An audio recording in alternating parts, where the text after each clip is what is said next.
Hi, and welcome to our podcast, part of the project Direction Cultural Heritage. I am Miha Raubar from Dobra Pot Institute, a Slovenian NGO working in the field of cultural heritage, intergenerational cooperation, and preserving memories. In this series, we are opening up conversations about how we understand, how we share, and shape cultural heritage today. Especially across borders, disciplines, and generations. Today, I am joined by Paulino Sałek and Łukaszem Wójtowiczem, curators, educators, and cooperators on the project Photosynthesis, Local Identities, which brought together young people from all over Europe, especially from Poland and Slovenia, as this is our collaboration, to explore the stories of places and memories and belongings, using photography in the town Bytomu, right, as a tool for interpretation. Paulina and Łukasz, welcome. Hi. So, Thank you for the invitation. It's a pleasure to be with you. thank you.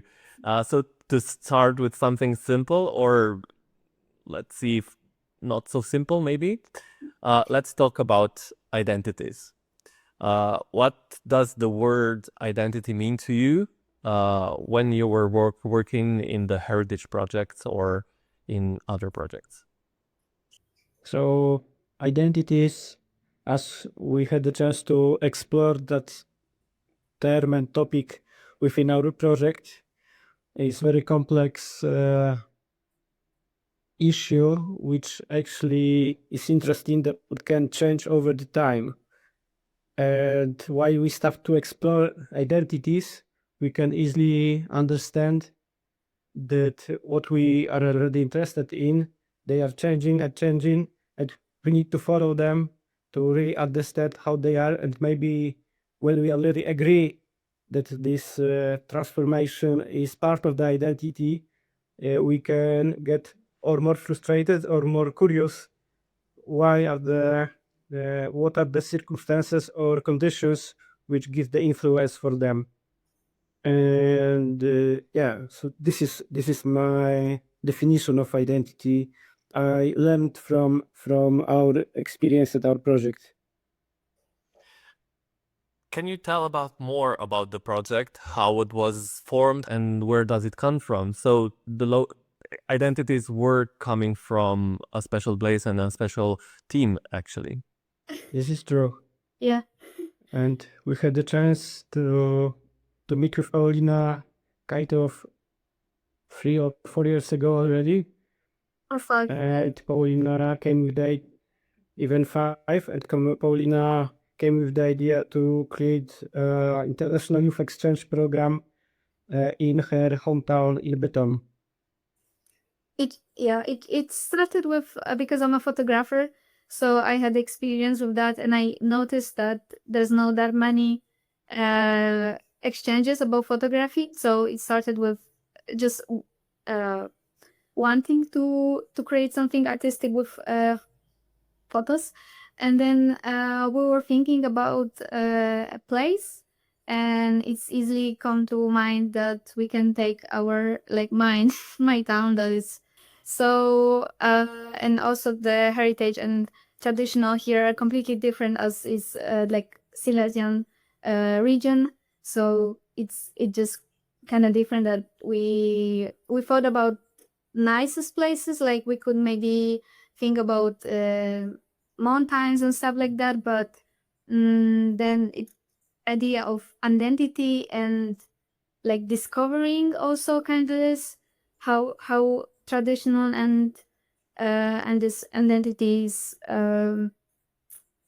comes together. So that's how it came.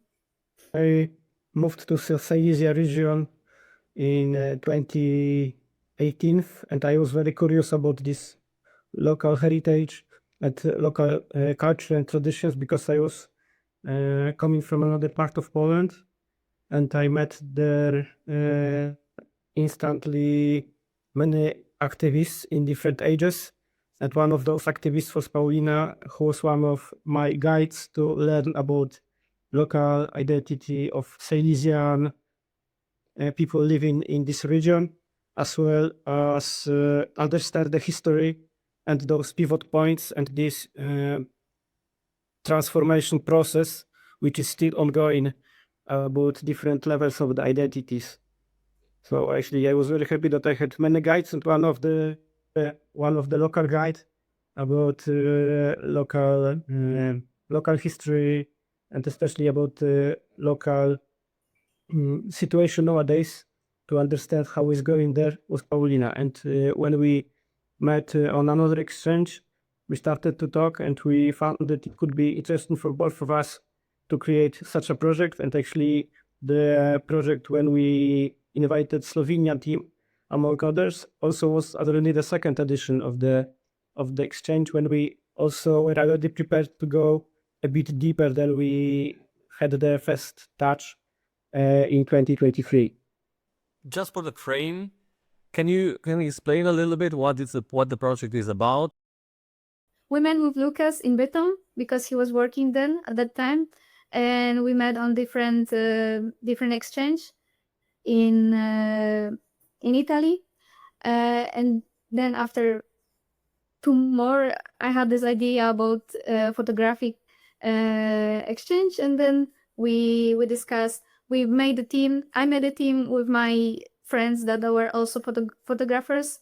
In the end, they didn't participate in this project, but we work on the thinking part of this project, like the writing and stuff. And we had a lot of connection with by Lucas with activists, with ex-miners, and with Theater Rosberg, and there we did this exchange. Yeah. And also part of the important part of the idea and the goal was to bring international participants to the place, which actually we are fascinated a lot, according to the rich history and traditions, like local folk traditions as well, but it's really not recognized on the international as well as a national level as an interesting touristic place to spend the weekend or some days or just to have a quick visit.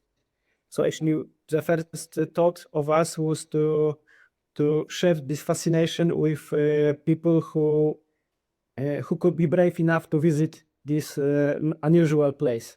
But actually also we thought that we will use this very specific tool when we announced that we would like to invite young people from different countries who are interested somehow or related to the photography. We already know that there would be very specific team of people who are already into some visual arts, and also through both this kind of tool, we will let them know a bit more about the heritage material and not material.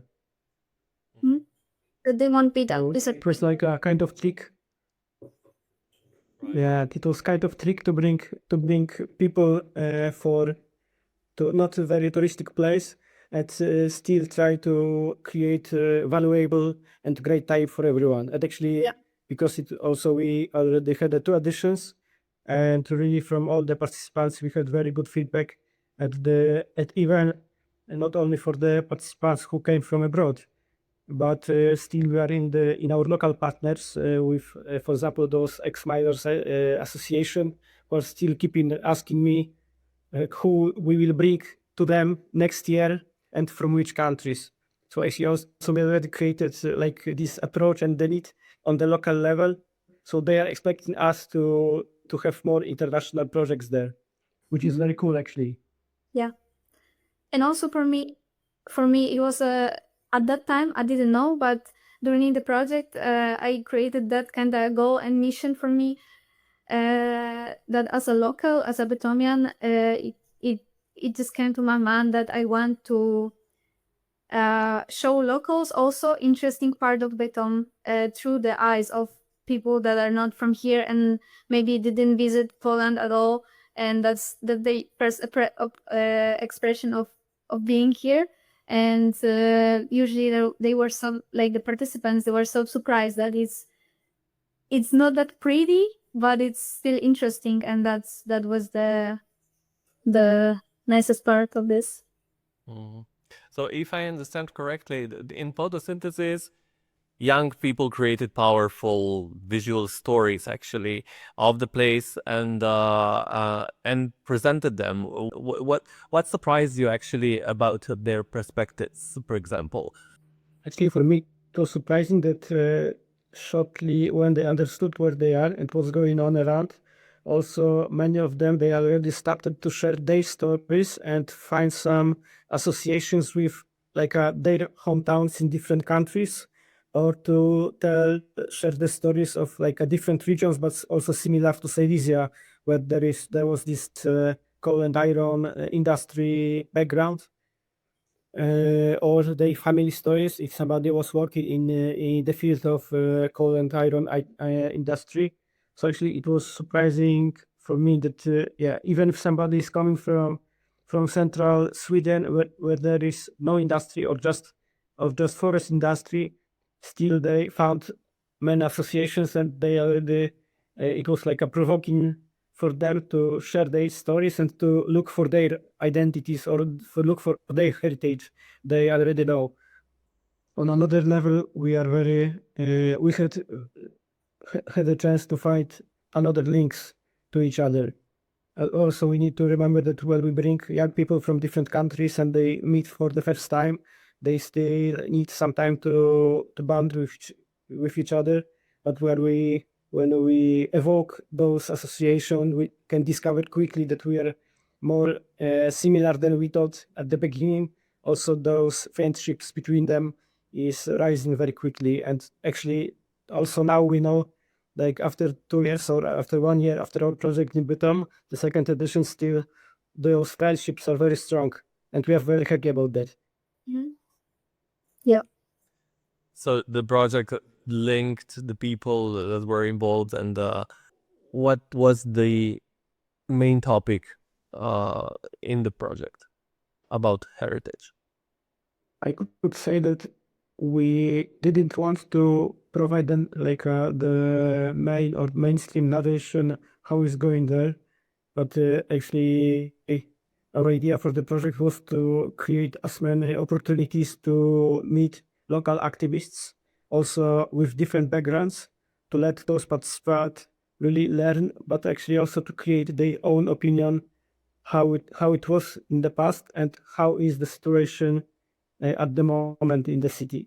So actually, even we had some of those situations where the information gathered from the activists we met, sometimes they were opposite. And from that point of view, our participants have to figure out who is right or who is wrong, or maybe everyone is right, or maybe the truth is somewhere in the middle. And when we also, because the local heritage is strictly related to this coal and iron industry heritage, and now unfortunately this is also a very political topic and very vivid to discuss among everyone, not only in Silesia region but in our whole Poland, whole country. So many people has different opinions how we came to the point, or what we could do, or if it was really necessary to shut down all the mines, or it was very necessary to fire the workers and to limit the people who are working in the industry over the last 10 years or 15 years. So actually those the reasons why it happened are very different, and our participants had the chance to challenge themselves to understand also different points of view. So if you ask what was the main topic related to the heritage, I could say that we just wanted to create the opportunity to understand what's going on there, and to let participants also create their own idea why Bytom today is how it is. but also for them to look at their own heritage and then their own identity, as just to think about themselves in two eyes of Bytomu, like in example of Bytomu, and these meetings and those workshops, for them to just understand their own identity. Mhm.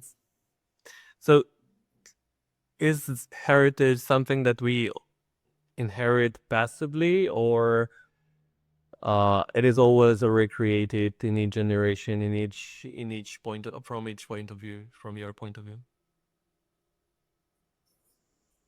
It is because we are at the moment of the pivot point about the identity of the city of Bytom. We could say that till now, like for the last 150 years, it was inherited from generation to generation. But now we reached the point that really the identity of the city has to be rediscovered or rebuilt or recreated. Like this year, the last coal mine will be shut down by the end of the year. So it means that the identity of the coal and iron city is like based on this feature will be not working anymore. And it means that actually now this is the challenge for the city to find for the people who are living there to find the new identity and to answer who they not maybe who they were in the past, but who they want to be in the future.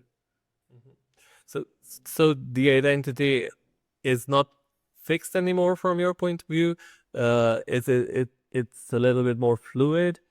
This is, if we're speaking about heritage, for example, sometimes we feel that it is something very fixed, a monument, an inscription, a tradition.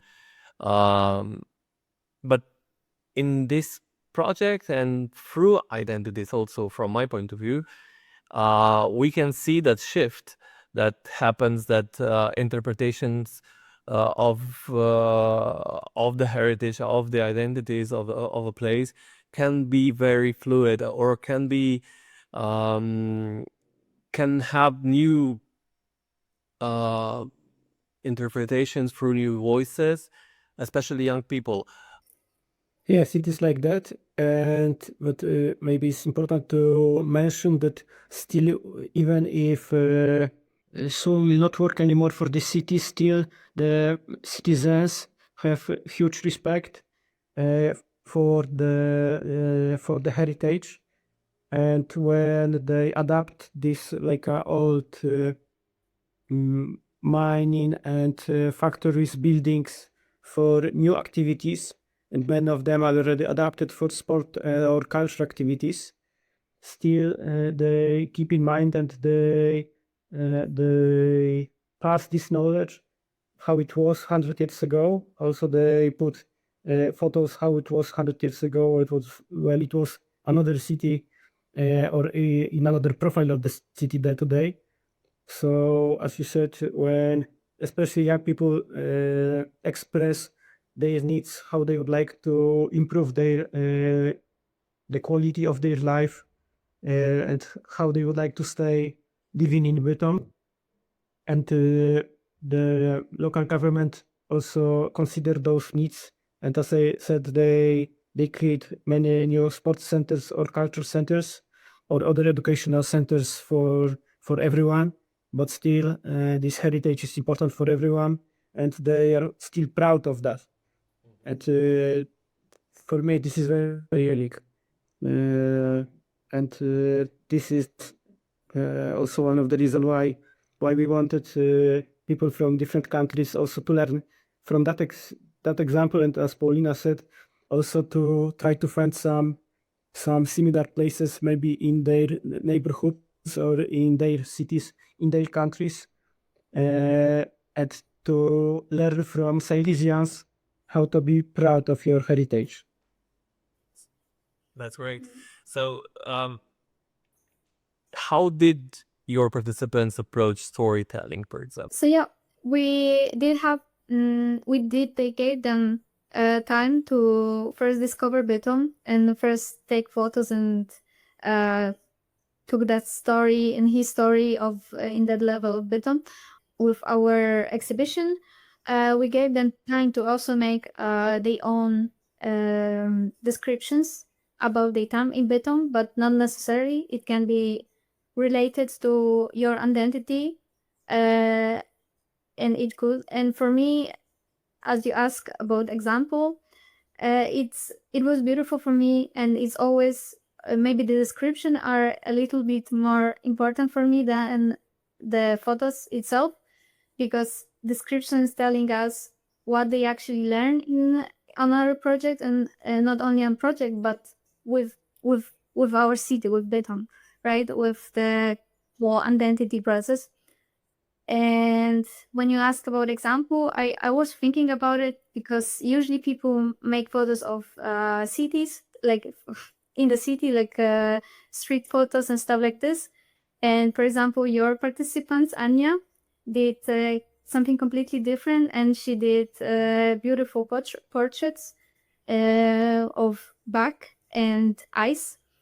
And she described it as identity for me is all about people and all about community. So it's completely different perspective for each participant has. And there's also process of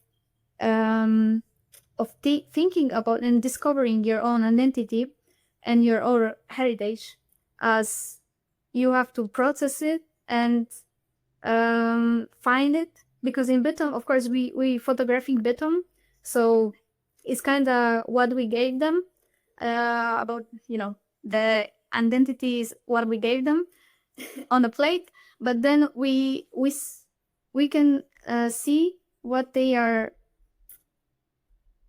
interested in in identity. So even if all of the photos are street photography, then participants have different view of the identity in a city.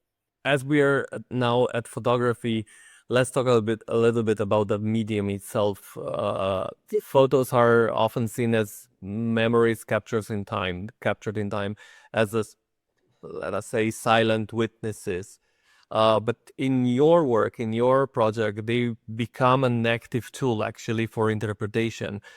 One perspective is that the photos which were chosen, selected by the participants to bring them to the exhibition, like the final exhibition, is still vivid, and the exhibition is working all the time, even now, like almost a year after the exchange and after the visit of the participants in Bytom. So from that point of view, as you said, like we have many photos which are like storage in our private places. But for us, we took this advantage that photo, especially digital photo, is easy to transfer and to share. And really,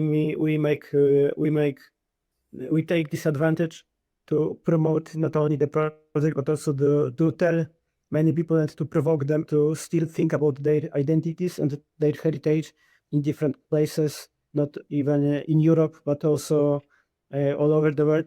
As in April, for example, we had a chance to present our photo exhibition from the first edition of Photosynthesis.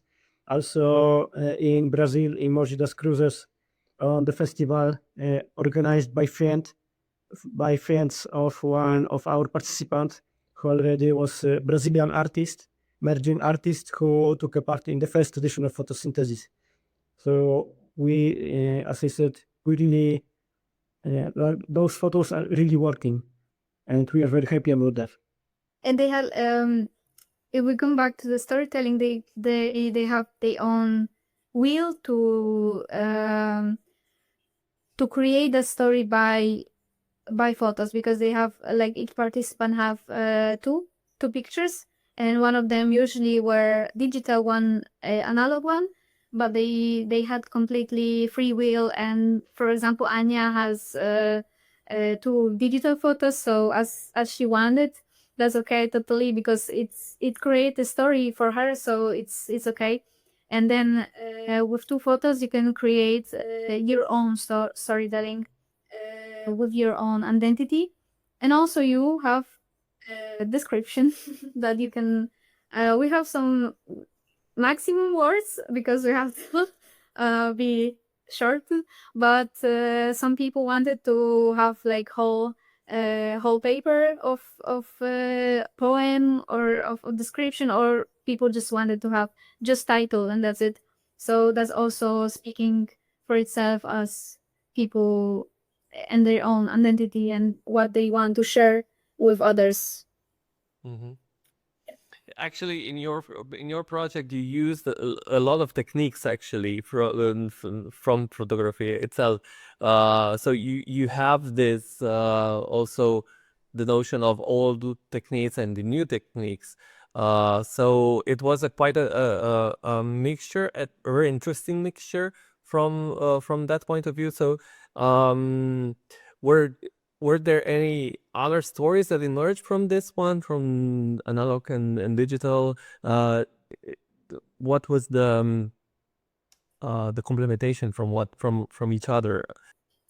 If I understand correctly, then we did analog photography with street photos workshop. So we again gave them free will to go around the city. It was one of the first, maybe second or third day of our project, when where people and participants had to go around and just explore Bytom. That's the mostly about the analogic one.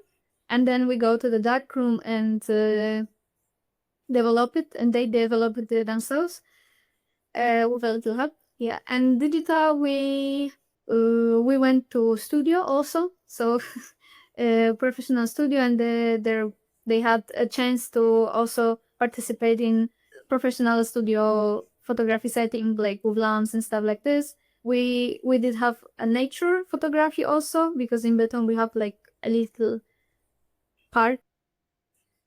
Like for the on one side, we wanted to provide as many techniques as we could, also to give a chance for participants to have the first experience with different techniques. And thanks to very good cooperation with local technical school, we could have an access to professional darkroom, and really for almost for everyone, but almost for every participant, it was the first moment, or almost the first moment, to develop their own analog photo by themselves. And we know that this is very powerful when you can really work on the result of your work just by your hands, and by the end also put your own photo, which usually when it's your first time is even not that perfect as it could be when you give it for the professionals, but still you are even more proud that you just did it by yourself. Paulino was the facilitator of these darkroom activities, but also like a part of that to give the participants the chance to discover different techniques. Also, when we are working on analog technique, there is very limited number of frames we have at our disposal at the camera, and also this is kind of allegory to the situation when we have in life many places and life stories when we have limited resources, and we really need to pay the attention to use the resources on the best way. And when we have limited number of the frames, then the participants and everyone who is working with analog camera had to take time to pay attention and to really choose the right moment to take the best photo which you can do with this with your camera. And you know that maybe not many, or this is just the last frame in the film, and you need to use it on the best way. So it's also related to the first edition of the photosynthesis, when we were not digging that much into identities, but also we were interested in how the identity is switching from the dirty coal to green and fresh city, which hopefully, like we know that is changing at the moment. And when the resources are limited, we need to stop for a while and also reflect how we want to use them. So this is like another level why analog photography is very important for photosynthesis, and also is very related to the title of the project itself, as a photosynthesis is still something very green there. Mm-hmm. Yeah. And that was the essence of the project itself, actually. Let's move to your personal also views and experience with the groups that you were hosting. So you worked with several groups from Europe and also Polish and Slovene. So what kind of similarities or differences did you notice, especially in how people relate to heritage, or how they express their local identity? I could say that we were happy to, the project was addressed to 18 plus participants, but still we are also open to invite underage participants if they could prove they are motivated to join. And also it means that in practice we had very diverse set of participants for both editions of photosynthesis, and for the short period of time, as it was a week, usually, or a bit more than a week, not everyone already for those days showed up as a person who already reflected enough on what's going on and on how to relate to the topic. And sometimes those reflections came even after the project, when we had the chance to meet a few months later, and for example visited while we visited them in their hometown with our exhibition. So the approach was very different because the group was very different, like very diverse, and still probably there are many participants who not yet shared with us what their were thoughts. Actually, from those who shared, we know that it was the strong impact, and also we used to provide some evaluation session by the end of the exchange, and we asked them how they see Bytom after 1 week, and how it was the first impression about Bytom. And usually, like most of them, they said that the first impression was like a more scary, and they had a thought why they decided to join this project. But after a week, they already, like all of them, they already understood why we sneakily brought them to Bytom, and what is the value of the project, not for us, and not only for the local community, but actually for them, for the participants, to reflect, as you said, on their life situation and their backgrounds. Mm-hmm. Were there any surprises, either in process or reactions? For me, usually it is not that surprising because I was the same, but during the project, the people usually don't think about their own identity, and they saying that, okay, I'm from there and there, and that's it. And they not digging deeply if they have another traditions, and if they are maybe different from the others. Yeah. So also for them the project is kind of triggering this thinking of what am I even. And yeah. And also what Lucas said, after project, they usually changing their mind about the Bytom, and that's very that's very happy, like makes me very happy, because I'm from Bytom, so usually I'm expecting what they said at first, like, okay, there's a dirty city that's ugly and stuff. I'm expecting that, but after this, or maybe in the middle even project, when they said that, okay, understand this, and even some people said that it's beautiful city, like they never see something like that, and completely different from their own cities, but it's beautiful in their like own way.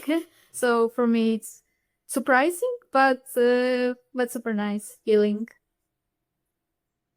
So, from your point of view, what can we learn from cross-border or transnational exchanges like this? Oh, we can learn on many different levels. Yeah. We can, like on the very basic, we can learn, for example, how to survive where we are 30 or 35 people surrounded by others from different countries for 24 hours a day and not get crazy. And because we did it, so we know that it's possible. But actually also we have newcomers for the youth exchanges, and we used to tell them that save your energy and take some time for yourself, because you will be really surrounded by other people for 24 hours a day for a week. They cannot imagine how challenging it can be, because it's not natural for all of us to be this kind of extra situation. So this is very, very basic what we learn. We learn how is our everyday life in different countries, and it's not that like it's funny for us, but it's not funny at all when we observe some Italian participants who get crazy when we serve them pasta or pizza, and they are very serious about their food, and not always accept Polish version of pizza or pasta, but still this is the part of the learning process. Maybe more for them than for us, actually, even at that moment. Yeah. And in my opinion, the extra value is when we really have a chance to meet with some local people, not really related to the project, but from them we can learn how is everyday life in this village or this town, what are the struggles they face, and how it could be, or if those struggles and obstacles somehow are related to our life in our countries, and maybe they already found solution for those obstacles which we can take and adapt in our communities, or maybe we already found our solutions and we can share with them just to try. Maybe it could be somehow good also for them. Yeah, that's great. Paulina, Lukasz, we've been lucky to work together on this exchange through Dobra Pot Institute. From your experience, what makes a good partnership between organizations? Good partnership is when we can rely on each other and we are not frustrated but understand what's going on there and what are the motivations and goals of our partners. And there's actually also, this is one of the reasons why we really take the opportunity to visit our partners. Like not all of them we know for a long time, and not all of them still were visited by us. But when we visit them, we can make this partnership even stronger. And then when we see the realities, how they work and what are the challenges on the daily basis work, we can also create together even stronger and more focused projects to somehow react on the realities we found interesting for both of us, or to fight with the challenges which are somehow challenging, like in front of both of us. And actually, like text to photosynthesis and other projects, we have already quite many long-term partner organizations from different European countries, and we will be happy to cooperate with them in the future, while we already know how they work, and also they already learn what is interesting for us and how they can use us to develop themselves. Great. What do you think helps a project like this to live on beyond the official funding or beyond the official timeline? For not all the activities, we need official fundings or official timelines. Sometimes we can create opportunities for us to find common interest among partners and to create some other activities. As we are very happy that you found it interesting to speak with us and invite us for this podcast, which is not in our official framework, but we want to share our experience with Dobrapod and others who are following your media. And also taking exhibition around the world, right? It's the spreading the description of participants and the story behind it. Mm-hmm. So if we begin with identities, let us maybe end with the cultural heritage. From your point of view, what will become heritage in future? What are the stories, tools, or even feelings with people that people want to preserve from today? Actually, I'm a bit afraid of the heritage in the future, like the changes are more and more rapid. Even within one generation, we need to learn a lot of stuff, like especially the technology is already growing very fast and changing a lot. And actually it means that maybe the heritage of even just the last generation will be already so ancient for the next generation to pass all the information. And in the past, when it was not that rapid, it was somehow maybe easier to pass. I have no idea how it could be in the future, but I'm sad that it will be even more difficult. And as we know, sharing information is very quick, and even we don't have such a long time to reflect really on all the informations we consume. And I hope that we'll have more projects like photosynthesis, when we can really have like 1 week to reflect on and to stop for a while and to meet also with other people, not only by screens, but also in real life, to spend some time together to learn about each other. And also this way pass our individual stories, which are anyway related to the communities and the background we were born and grown. Maybe I'm not that optimistic, but I hope that we can still work on that to keep it going as we like to be.